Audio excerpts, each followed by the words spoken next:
ഇത് കണ്ടുകൊണ്ടിരിക്കുമ്പോൾ ശാകുന്തളം എന്ന കഥയുമായി എന്തെങ്കിലും സാദൃശ്യം തോന്നിയാൽ അത് വെറും യാദൃശ്ചികം മാത്രം.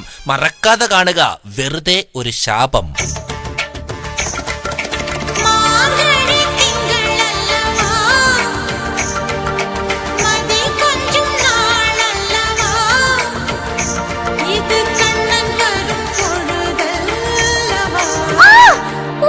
കാലിൽ മുള്ളു കൊണ്ട് ഞാൻ അപ്പോഴേ പറഞ്ഞത് അച്ഛനോട് മീൻ കഴിച്ചിട്ട് മുള്ളു മുറ്റത്ത് കൊണ്ടിടരുതെന്ന്.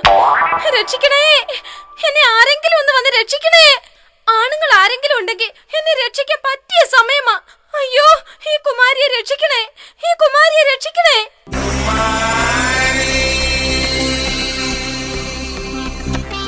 കുമാരി കാലിൽ മുള്ളു കൊണ്ട് കേറി നിൽക്കുന്നത് കുമാരി, അത് കണ്ട് ദൂരെ നിന്ന് ഓടി വന്നത് കുമാരി, നീ ഒറ്റക്കാലിൽ നിന്ന് ആടുതേ. ഓ, ഈ മുടിഞ്ഞ പാട്ടൊന്ന് നിർത്തിട്ട് മുള്ള നിർത്തി തരുന്നുണ്ടോ? സോറി, ഞാൻ സഹായിക്കാം. അയ്യോ അയ്യോ, വേദനിക്കുന്നു. കുഴപ്പമില്ല, കെട്ടിപ്പിടിച്ച് നിന്നാ മതി. എന്റെ ഈശോയെ, ഇപ്പഴാ ആശ്വാസമായത്. കുട്ടിക്ക് ആശ്വാസമായി, എനിക്ക് വിശ്വാസമാകുന്നില്ല. ഈ കാനനപാതയുടെ പുറംപോക്കിൽ ആശ്രമം തീർത്ത നീ ആരെന്ത്? നിന്റെ പേരാണ്? അല്ല, നീ ആരാണ്? നിന്റെ പേരെന്ത്? ഞാൻ ജയന്തി. വീട്ടിൽ വിളിക്കുന്ന പേര് തങ്കമ്മ. നാട്ടുകാര് വിളിക്കുന്നത് പറയണോന്നില്ല, ഞാൻ ജയന്തി എന്ന് തന്നെ വിളിച്ചോളാം. ഈ മുനികുമാരിയുടെ ആശ്രമാങ്കണത്തിലെത്തിയ നിങ്ങളുടെ പേര്? ഞാൻ ഉന്നത കുലജാതനും ആയോധന കലകളിലൂടെ നാട്ടുരാജാക്കന്മാരെയും ഇടപ്രഭുക്കന്മാരെയും അമ്പരിപ്പിക്കുന്ന പൊടിമോൻ. എനിക്കറിയാം, അങ്ങ് മന്ത്രതന്ത്രങ്ങൾ സ്വായത്തമാക്കിയവനാണെന്ന്. ആര് പറഞ്ഞു? ഞാൻ കണ്ടതല്ലേ, ദൂരെ കൂടി അങ്ങ് മെല്ലെ മന്ത്രം ഉരുവിട്ടുകൊണ്ട് വരുന്നത്. അത് മന്ത്രം ഉരുവിട്ടോണ്ട് വന്നതല്ല, പിന്നെ ഞാനൊരു ബബിൾഗം ചവച്ചതാ.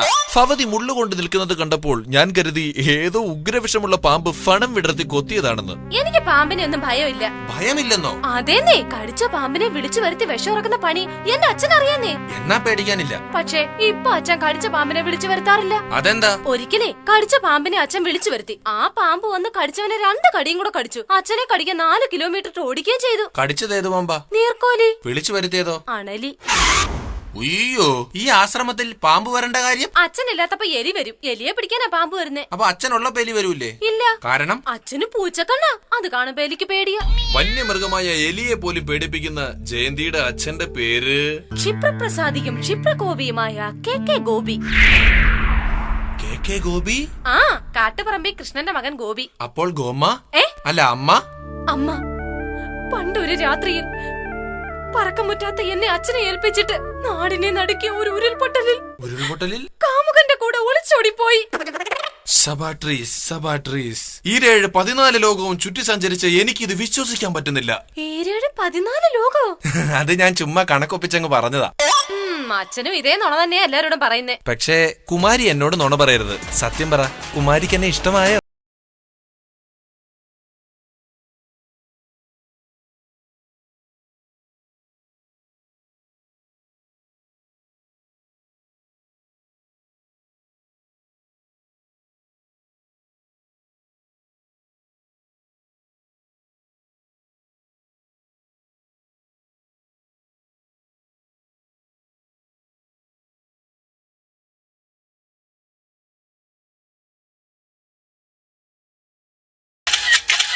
അയ്യോ, ബാറ്ററി തീരാറായി.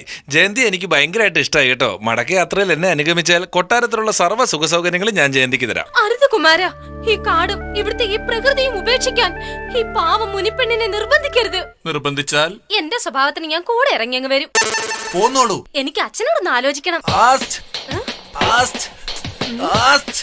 എന്താ തുമ്മണോ? ആക്ച്വലി അച്ഛൻ ഇപ്പൊ എവിടെ പോയി?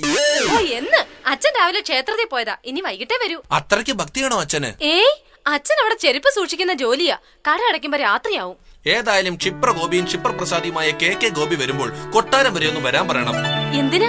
അച്ഛന് പട്ടുമടയും കൊടുക്കാനാ? അല്ല, കൊട്ടാരത്തിലൊരു പുതിയ പട്ടിയെ വാങ്ങിച്ചിട്ടുണ്ട്. അത് പരിചയമില്ലാത്തവരെ കണ്ടാ കടിക്കുമോന്നറിയാനാ. അരുത്, എന്നെ ഗുണദോഷിക്കാനും ശകാരിക്കാനും ഈ ലോകത്ത് അച്ഛൻ മാത്രമേ ഉള്ളൂ.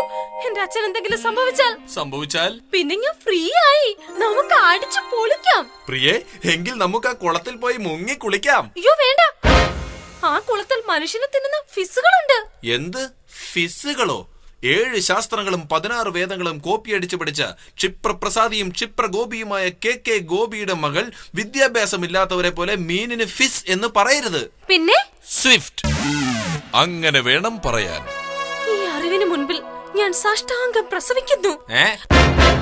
പ്രിയേ, മടക്കയാത്രയ്ക്ക് ഞാൻ ഒരുങ്ങട്ടെ. അങ്ങ് കുതിരപ്പുറത്തല്ലേ പോകുന്നത്? ഇല്ല, നമ്മുടെ കൊട്ടാരത്തിൽ ആകെ ഒരു കുതിരയേ ഉള്ളൂ. എങ്കിൽ പിന്നെ അതിനെ കൊണ്ടുവരായിരുന്നില്ലേ? എങ്ങനെ കൊണ്ടുവരും? കുതിരയ്ക്ക് ഇന്നൊരു കല്യാണോട്ടം കിട്ടി, അതിന് പോയിരിക്കുക. ഇന്ന് നടന്ന് എന്റെ ഊപ്പാട് വരും. ഞാൻ പോട്ടെ. കുമാരിയെ കാണാൻ വീണ്ടും ഞാൻ ഈ കാട്ടിലേക്ക് വരും. ഇപ്പോൾ ഞാൻ പോട്ടെ. കുമാര, ഒന്ന് പതുക്കെ പോ. ഈ കുമാരന്റെ ഓട്ടം കണ്ടാൽ കാണുന്നവർ ഓർക്കും പണ്ടത്തെ ഫോറസ്റ്റ് ഓഫീസർ പിന്നെ ഇവിടെ കേറി ഇറങ്ങാൻ തുടങ്ങിയെന്ന്. കുമാര, പതുക്കെ. അയ്യോ, ഇത് കുമാരന്റെ മൊബൈൽ അല്ലേ? കുമാര, എന്താ? തന്നെ ആരെങ്കിലും വിളിച്ചോ? തനിക്ക് മാത്രമേ കുമാര എന്ന് പേരുള്ളോ? എപ്പ നോക്കിയാലും തെങ്ങിന്റെ മണ്ടല. കുമാരാ, ഇനി കൊട്ടാരത്തിലെ ലാൻഡ് ഫോണിലേക്ക് ഒന്ന് വിളിച്ചു ചോദിച്ചാലോ? ഹായ്, എന്റെ പടം മൊബൈലിൽ.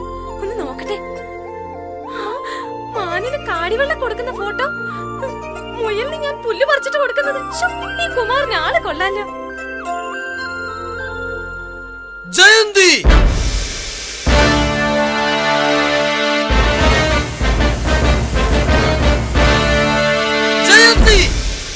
ത്രിസന്ധ്യ കഴിഞ്ഞിട്ടും ആശ്രമത്തിൽ തിരിഞ്ഞളിക്കാതെ നീ എന്താലോചിച്ചു നിൽക്കുകയാ? എന്താണ് അവൾക്ക് സംഭവിച്ചത്? ജയന്തി, ജയന്തി!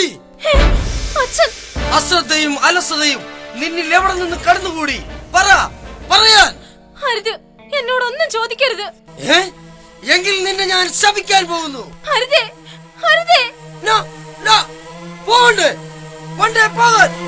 ഈ ആശ്രമത്തിന്റെ പവിത്രത നീ കളഞ്ഞു. കണ്ടില്ലേ അപശകനുമായി വണ്ട് ത്രിസന്ധിക്ക് വന്ന് കയറിയത്? പോകണ്ടേ? പോകാൻ പോകില്ലല്ലേ?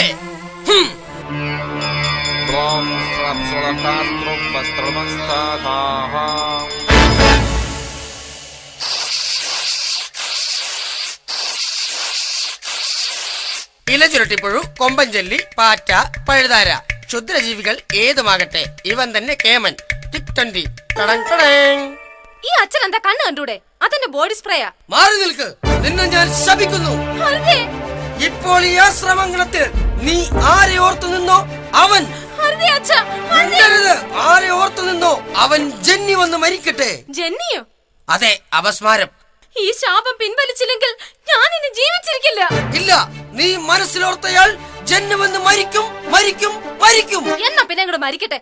കുമാരൻ മറന്നിട്ട് പോയ ഈ മൊബൈലിൽ അച്ഛൻ തപസ് ചെയ്യുന്ന ഫോട്ടോ കണ്ടപ്പോൾ ഞാൻ അച്ഛനെ മാത്രം ഓർത്തിരിക്കുകയായിരുന്നു. എന്താ?